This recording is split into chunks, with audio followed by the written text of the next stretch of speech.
Sound off for Chesterfield. Chesterfield, only cigarette in America to give you premium quality in both regular and king size, brings you Dragnet.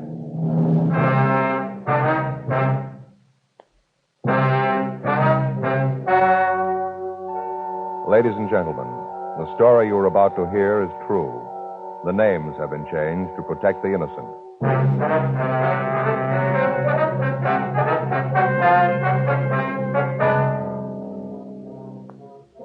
You're a detective sergeant. You're assigned to homicide detail. Naval intelligence tells you that 2 Marines have been picked up by the shore patrol. They're reported sick. One is in critical condition. Foul play is suspected. Your job? Investigate. Here's what leading tobacco publications have had to say about king-size Chesterfield. U.S. Tobacco Journal, Atlanta, Georgia. Chesterfield king size is going strong. One jobber reordered twice this week, in addition to his regular order. And the Chicago Weekly, Tobacco Leaf, reports more calls for Chesterfield king-size cigarettes than for most brands being marketed. The reason for king-size Chesterfield's amazing success is this. All king-size cigarettes give you quantity, but only Chesterfield king-size gives you quantity plus quality. Premium quality. That means Chesterfield king size contains tobaccos of better quality and higher price than any other king size cigarette. The same fine tobacco as in regular Chesterfield. Enough more of this tobacco to give you over a fifth longer smoke. So remember, Chesterfield is the only cigarette to give you premium quality in both regular and king size. Buy 'em either way you like 'em. Chesterfield gives you the best possible smoke.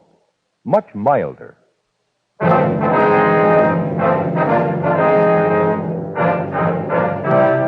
Dragnet, the documented drama of an actual crime. For the next 30 minutes, in cooperation with the Los Angeles Police Department, you will travel step by step on the side of the law through an actual case transcribed from official police files. From beginning to end, from crime to punishment, Dragnet is the story of your police force in action. It was Tuesday, July 10th. It was hot in Los Angeles. We were working the day watch out of homicide detail. My partner's Frank Smith. The boss is Captain Lorman. My name's Friday. It was 7:58 a.m. when I got to room 42. Homicide. Morning, Joe. Hi. Just get in? Yeah, Anything in the book? I'm looking.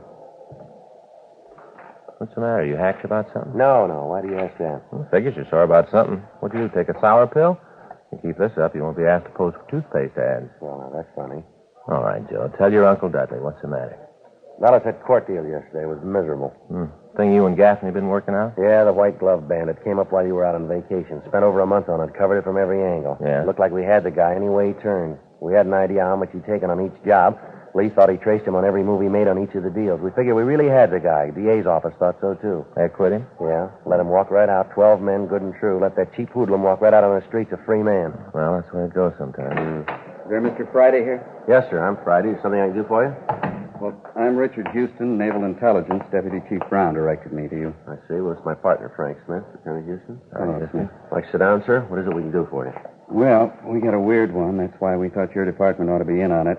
About all I can tell you is just the skeleton of the thing. We don't know all the details. We haven't gone into it completely yet. We figured you fellas would like to be in on it from the beginning. Looks like it's going to be a police investigation. Yes, sir. To begin, I should go back 3 weeks ago and tell you the story as near as we've been able to reconstruct it. Yes, sir. Go right ahead. Well, a couple of Marines left the base. They'd just gotten back from Korea, both on a 48-hour pass. We figured they came up here to L.A. They had a lot of back pay in their pockets. We don't know where they started, but they ended up in a cheap hotel. We got a call from the shore patrol early Monday morning. They'd gotten a complaint that the 2 boys were causing a disturbance in the hotel. They picked them up and found they both were in a pretty bad way. They had them shipped to the Naval Hospital down at Long Beach. By the time they got there, they were really rocky. Well, I'm sorry, sir, but I don't quite see just how we're connected with this. Well, I'm getting to that. I'm sorry. All right, I'm a little long-winded. Anyway, last night, the boys had been AWOL for over 2 weeks. They were brought into the hospital, like I said. Doctors did what they could, but it was too late to help. One of the boys died late last night. We're not sure about the other one. That's where you come in. Sir? They were both poisoned.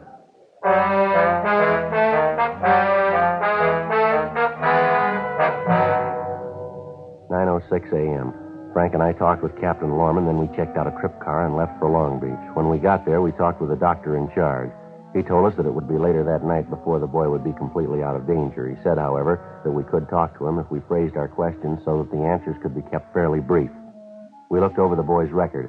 His full name was Jack Wayne Walker, age 24. He'd enlisted in the Marine Corps on January 14th, 1950. He'd spent almost a year in the Far East, and his service record had been good until this time. The record of the victim, PFC Edward Monahan, was pretty much the same. The boys had both come from the same town in Arkansas. The date of their enlistment was the same. They'd served overseas the same time. At 3:48 p.m., the doctor ushered us into Jack Walker's room. Who are you? Police officers, Jack. We'd like to talk to you. Well, what's it about? I haven't done anything. At least I don't think I did. No, it's not that. We'd like to find out what happened while you were up in L.A. Well, I killed my buddy up there. That's what happened. You heard about that, didn't you? Yes, we did. That's what we want to talk to you about. Poor Ed. A year in Korea. Guys taking pot shots at us. Cold, mud. Then we got to come back here to get it. I didn't trust that little crumb. I knew we shouldn't have had anything to do with it. Well, you shouldn't have trusted who, Jack? Stubby. You know the rest of his name? No, just Stubby. I just can't believe it about Ed. We shoved off for L.A. going to have a last fling. Ed was getting married as soon as we got home. All right, if you could just start right at the beginning. Oh, sure. Well, first we both had a 48-hour pass. We figured to go to L.A., like I said, for last fling. A few drinks, look at some of the lights, have a little fun. Sort of a bachelor party for Ed before he got hitched, you know. Well, we pulled into town. Let's see, I think it was Saturday morning. A couple of buddies told us about a joint up there where we could have some fun. Yeah. Well, we head up there, and nice little place that hour of the morning, I guess about 10:30. Well, we start in to drink. It gets pretty foggy after that. Like little parts in a jigsaw, you know. You sort of see a little bit of everything, but the whole picture ain't there. Yeah. Well, I remember we hung around the place for 2 days, and then it all really goes black. The next thing I remember, we woke up in some flea bag. I remember looking at the calendar on the wall. We was already a couple days AWOL. Ed and I talked about what we should do.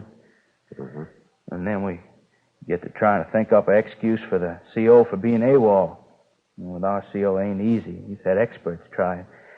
Ed says he figure out something, so we start for the bus depot, get back to base. On the way, we pass this bar, and Ed says, well, maybe we ought to stop and have one more for the road, so we do, and I don't remember much for a couple more days. And I remember once we stopped and watched a guy get tattooed. Ed and I got talking about it, you know, whether or not we should have it done. Finally, we figured it was kind of kid stuff, so we didn't. I remember that because it was right after we left the tattoo place, we went to this bar where we met Stubby. Now, this is the fellow that you were talking about? Yeah, it's him. And you met him in a bar, isn't it? Yeah. Ed and I were sitting there trying to figure out what we was going to do, you know. We were pretty broke by this time, and then, too, we was over 2 weeks AWOL. Anyway, sliced it, we had big trouble. Yeah. Well, we walked into this place. It was about 4:30 or 5 in the afternoon. At least near as I can tell, that's about what time it was. The whole deal gets kind of foggy. We sat down at this bar and ordered a drink, and just sitting there minding our own business, trying to figure what we ought to do. Then this Stubby joker comes up, sits down next to Ed, brings a drink with him. He was in the bar when you came in, is that right? Yeah, well, at least I think so. I didn't pay much attention, but he had a drink when he come up to Ed and me. Yeah, go ahead.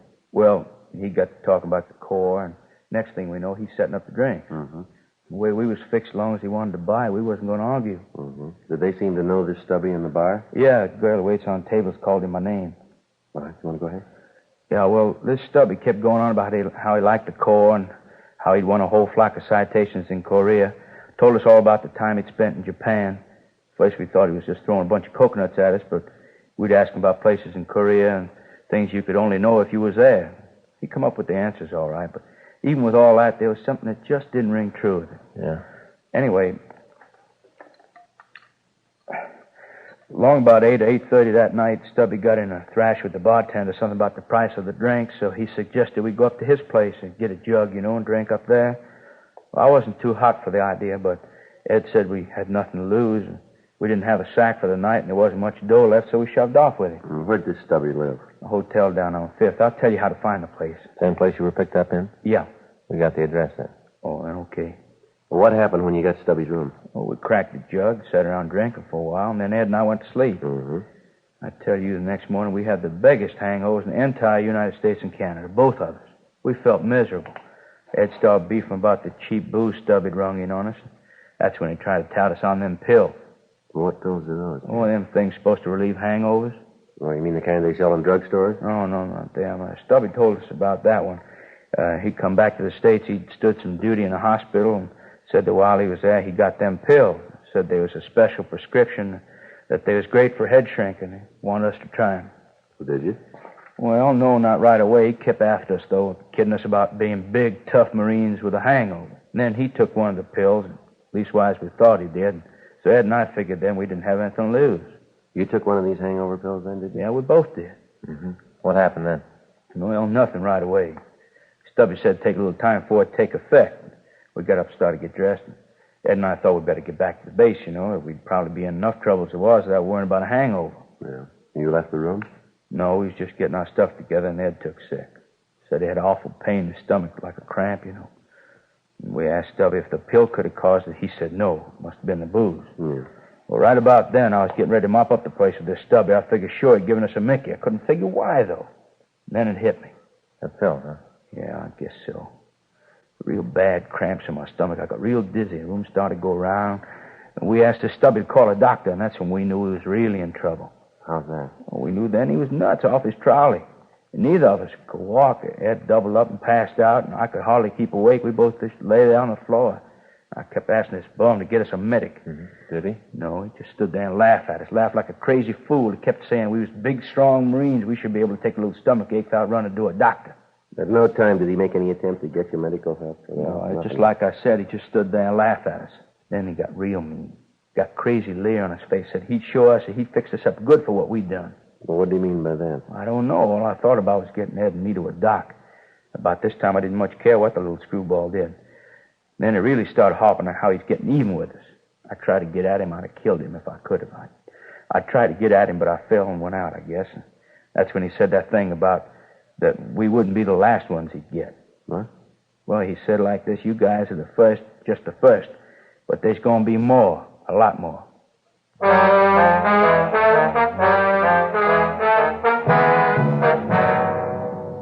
We continued to talk to Jack Walker. He gave us a complete description of the man he'd known as Stubby. And going over the story again with him, there were a few changes in it, but none that couldn't be accounted for by his condition. We got the address of the bar where he'd met Stubby. We checked with the doctor, and he told us that both boys had been given a powerful corrosive poison. He went on to say that it was a miracle that Jack Walker was still alive. 9:26 p.m. Frank and I drove back to Los Angeles. We checked into the office and ran the name Stubby through the moniker file in R&I, but we found nothing. We got out a local and an APB on the description and the name. The stats office started to run on the M.O. Frank and I checked the hotel on 5th Street, and the manager showed us the room, but he said that it had been cleaned and occupied since the two Marines had left. Leighton Prince went over the room, but failed to come up with anything. We took the hotel registration card and booked it in as evidence. The man had signed his name as Alton Richards. The manager gave us the same description as the one we'd gotten from the Marines. We ran the name through R&I, but we failed to come up with any new leads. There'd been no replies to the broadcast, and the stats office had finished the run and had come up with 4 possible suspects. These were checked out, but they led us nowhere. 2:30 a.m. We checked the bar, but we found it was closed. Wednesday, 8:14 a.m. We briefed Captain Lorman on the developments, and then we went over to again check the bar where the two Marines were supposed to have met Stubby. The place was deserted except for one man drinking a beer. The waitress was sitting in a rear booth filing her fingernails. Frank and I went back to talk to her. Yeah, something you want? Well, police officers, miss. We'd like to talk to you. Cops, huh? Yes, ma'am. This is my partner, Joe Friday. My name's Smith. Yes. Boy, does that sound phony. Here's my ID card. Yeah, it's Smith, all right. What do you want? Will you mind if we sit down? No, go ahead, live. Thank you. What's this all about? Do you work here steady? Yeah, most of the time. What's your name, miss? Vera. Vera Gay. Well, Miss Gay, were you working here around the 8th or 9th or the 10th of July? Yeah, and you can make it Vera. Mm-hmm. You know most of the people who come in here regular, do you? Yeah, I suppose so. Wonder if you look at this description and tell us if you know the man here. WMA. What does that mean? White male American. Yeah, WMA. 36 years, 5'7" to 5'9", 155 pounds stubby. Yeah? Yeah, I know him. Comes in here all the time. Nice guy. Loud when he gets drunk. He's always nice to me, though. Tells me I should be in pictures. You know, the movies. Yes, ma'am. Have you seen him today? No, he hardly ever gets in before maybe noon, 1 o'clock. It just doesn't bother you, does it? Am I following my nails? Not at all. It does bother some people, you know. Like running a piece of chalk down a blackboard. Miss Stubby, does he have any other name? Would you know it? Yeah, Paul Rogers. That's another one, Joe. No. Do you want to go ahead, miss? I went out with him a couple of times, finally gave it up. I couldn't go that route. What's that, ma'am? All he talked about was either him in the Marine Corps and what a big hero he was, or else how he was going to get me in pictures, you know, movies. Yes, ma'am. I didn't come out to California to get in the movies. Well, I came out to be a private secretary, only those jobs are a little hard to get, so I work here. Make enough for coffee and cakes. And when a job comes along, I'll take it. Work in a big office, nice boss. Who knows, he might even marry me. Well, that movie hokum for me, no, sir, not your little Vera. Did you work on the night of the 9th? It's the night before last? Let's see. Yeah, I was in. You happened to see the Stubby Rogers that night? Well, I got to think about that. Let's see. That was the night we had the fight just before closing. Yeah, he was in earlier. You happen to notice if he was with anybody? What's this all about? He do something you want him for? No, we just like to talk to him. Yeah. Well, if he did anything, we had nothing to do with it. This is a good place. We got nothing to do with the people who come in. Got the price of a drink, they get served. We don't ask for trouble. Oh, we aren't going to cause any trouble, miss. We just want to talk to this Rogers. Yeah, well, as long as we aren't rung into it. Do you remember if he was with anyone? Yeah, he was with a couple of Marines. Left with him, had a beef with Sam. He's the night bartender. Complained that the drinks were too high. I don't know what he was crying about. He's been drinking here a long time. Never had problems before. You saw him leave with these 2 Marines then? Yeah, 3 of them walked out. I think, actually, they sort of floated out. The 2 kids were really boiled. Do you remember what time it was when they left? Oh, that'd be kind of hard to tell. We were pretty busy. It was pretty important, miss. Let me think. I guess maybe around 8, maybe 8:30, around in there. It's just a guess, though. Do you have any idea where this Rogers lives? Yeah, I've been there a couple of times. Hotel on South Hill. Can you give us the address? Yeah, I got it in the purse. Yeah, I should have known he was a phony. All we'd say, and I thought he could get me in pictures, you know, in movies. Yes, ma'am. Well, don't come that way. Don't you understand? I didn't come out here to get in pictures. I came out to be a private secretary. Here's the address. Here, keep it. I won't be using it anymore. All right, thank you, Miss Kay. Here's our card. If you think of anything more you think we ought to know, we'd appreciate a call from you. Yeah, thanks. Sure appreciate your help. Well, you never know. Maybe I'll need your help sometime. Matter of fact, you might be able to lend me a hand. What's that, miss? You know any picture producers? You know, movies?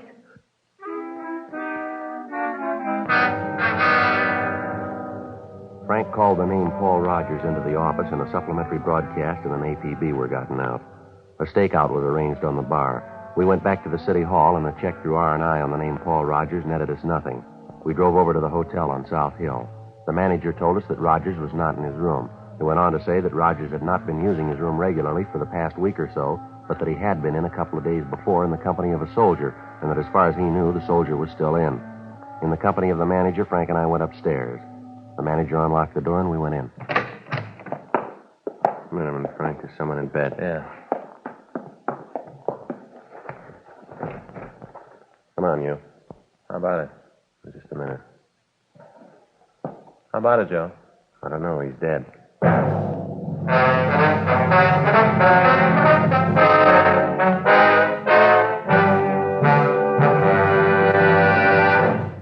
You are listening to Dragnet, the authentic story of your police force in action. And now a report every smoker should hear. Nose, throat, and accessory organs not adversely affected by smoking Chesterfields. First such report published about any cigarette. A responsible consulting organization reports a study by a competent medical specialist and staff on the effects of smoking Chesterfields. For 6 months, a group of men and women smoked only Chesterfield, 10 to 40 a day, their normal amount. 45% of the group have smoked Chesterfields from 1 to 30 years, for an average of 10 years each. At the beginning and end of the 6 months, each smoker was given a thorough examination, including x-rays, and covering the sinuses, nose, ears, and throat. After these examinations, the medical specialist stated, "It is my opinion that the ears, nose, throat, and accessory organs of all participating subjects examined by me were not adversely affected in the 6-month period by smoking the cigarettes provided." remember this report and buy much milder Chesterfield, regular or king size.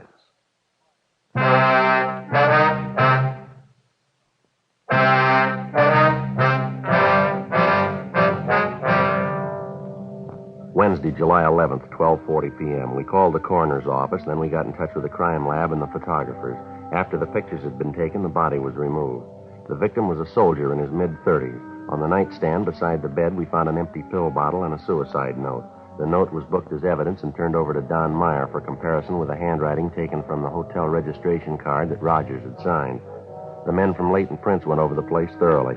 They came up with several classifiable prints. Fingerprints found on the bottle belonged to the victim. There were several other sets in the room which were not identified. The crime lab went over the room, and then they went back to the lab to make their analysis. All officers in the area were alerted to be on the lookout for Rogers. Frank and I talked to the manager of the hotel, a Henry Corey. He told us that Rogers had lived in the hotel for the past 4.5 months. He said that Rogers was quiet, kept pretty much to himself, and for the most part was a good tenant. He said that on several occasions Rogers had gotten behind in his rent, but that he'd always managed to come up with the money. The manager told us that in the conversations he'd had with Rogers, the main topic had been the Marine Corps and the suspect's record overseas. Rogers presented himself as an armchair general, constantly calling down the way the situation was being handled. He would refer to his own exploits, but when questioned about his leaving the service, he became vague and evasive. Additional handwriting samples were obtained and sent to Meyer. The manager told us that the latest victim had come in with Rogers the night before, and that at the time he'd been pretty drunk. They'd gone upstairs, and when Rogers had left in the morning, the manager had assumed that the soldier had gone the night before. 3:20 p.m. Frank and I went back to relieve the stakeout at the bar.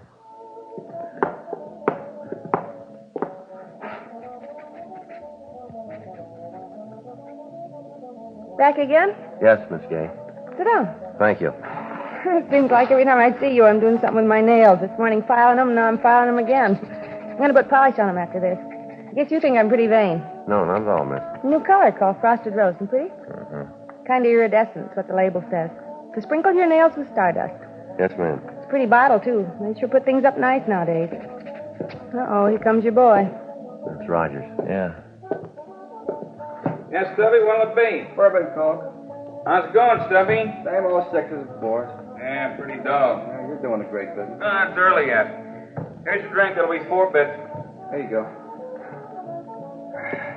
All right, thanks, good. All right, Frank, let's go. No trouble now. Not unless he makes it.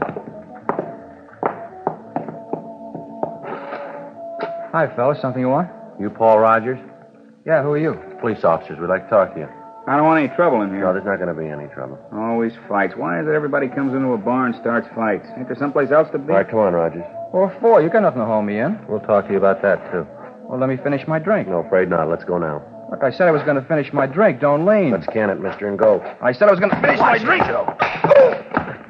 All right, mister, on your feet. Nothing on him. Let's take him to the office. Sergeant. Yes, sir. Thanks. Sure appreciate it. Well, what's that? Thought for a minute there you were going to have a fight.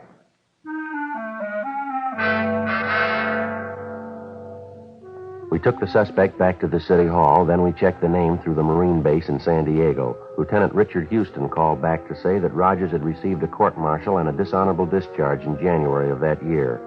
He'd been tried by a military court on a charge of stealing alcohol from the hospital pharmacy and selling it to the patients in the hospital.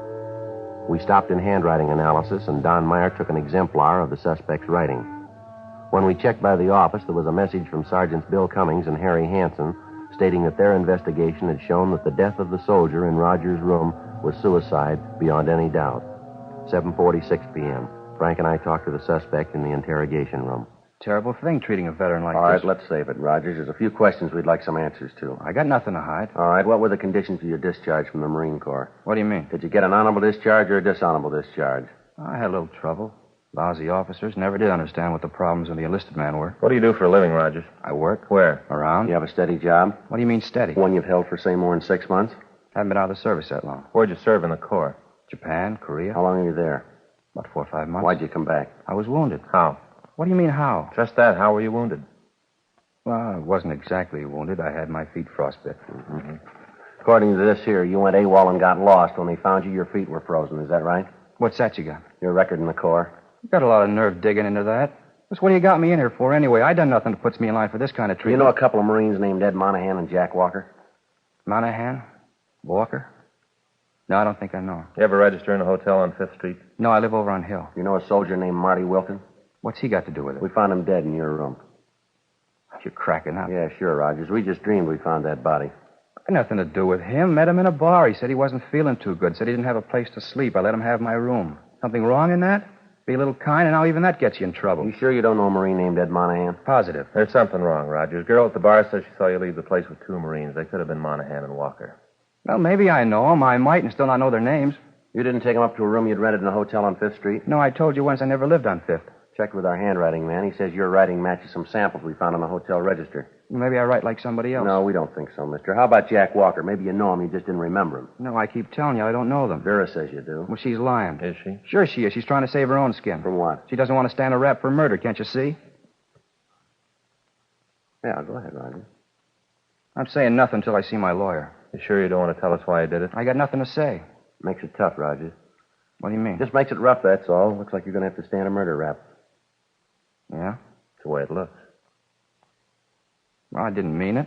I didn't. I just wanted to get even, that's all. Just get even. For what, Rogers? For the way the court treated me. Kicked me out. I didn't do anything really wrong. Copped a little alcohol, that's all. No harm done. They look at it a little different. Yeah, that's the trouble. Stinking brass, they're all alike. They don't care what happens to us, the guys in the field. I tried to get a job. I looked everywhere. I just didn't fit. Seemed like everywhere I went, I got into trouble. I wanted like it was when I first went in. Like it was after boot camp. Walking down the street, girls looking at you, a Marine, a big man. They took that away from me. They wouldn't let me enlist again. I tried, but they wouldn't let me. You can understand what that'd do to a guy, can't you? I don't know. Well, it tore me apart. Right then, I decided to get even with all the stinking gyrenes in the world. They wouldn't let me in, and I hated them. Yeah. Remember what happened the day you gave the 2 boys the pills, do you? Sure, I remember all of it. Oh, they cried for a medic.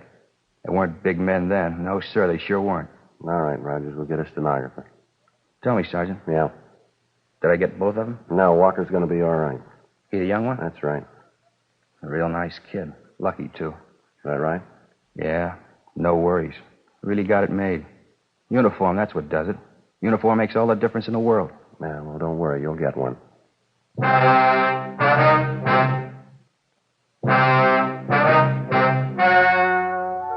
The story you have just heard was true. The names were changed to protect the innocent. On November 13th, trial was held in Department 87, Superior Court of the State of California, in and for the County of Los Angeles. In a moment, the results of that trial. Now, here is our star, Jack Webb. Thank you, George Fenneman. In modern crime detection, the working detective depends on scientific research. He relies on the services of trained experts in ballistics, communications, fingerprints, to name just a few. He's interested only in facts. And as a smoker, you should be interested only in facts. That's why the report you heard earlier is so important to you. Nose, throat, and accessory organs not adversely affected by smoking Chesterfield. First such report ever published about any cigarette. Remember it. And next time, buy Chesterfield. Regular or king size, premium quality Chesterfield gives you the best possible smoke.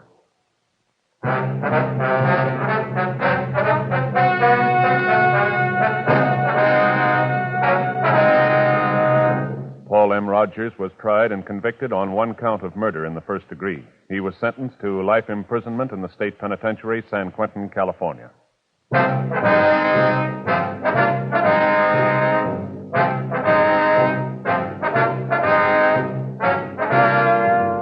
You have just heard Dragnet, a series of authentic cases from official files. Technical advice comes from the Office of Chief of Police W.H. Parker, Los Angeles Police Department. Technical advisors, Captain Jack Donahoe, Sergeant Marty Wynn, Sergeant Vance Brasher.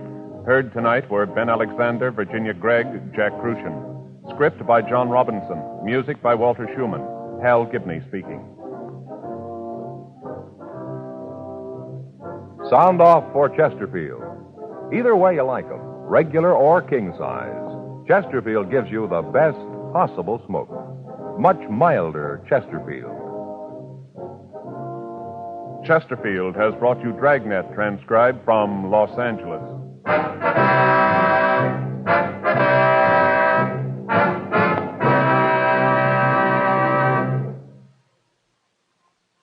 Tonight, it's Barry Craig, confidential investigator on NBC.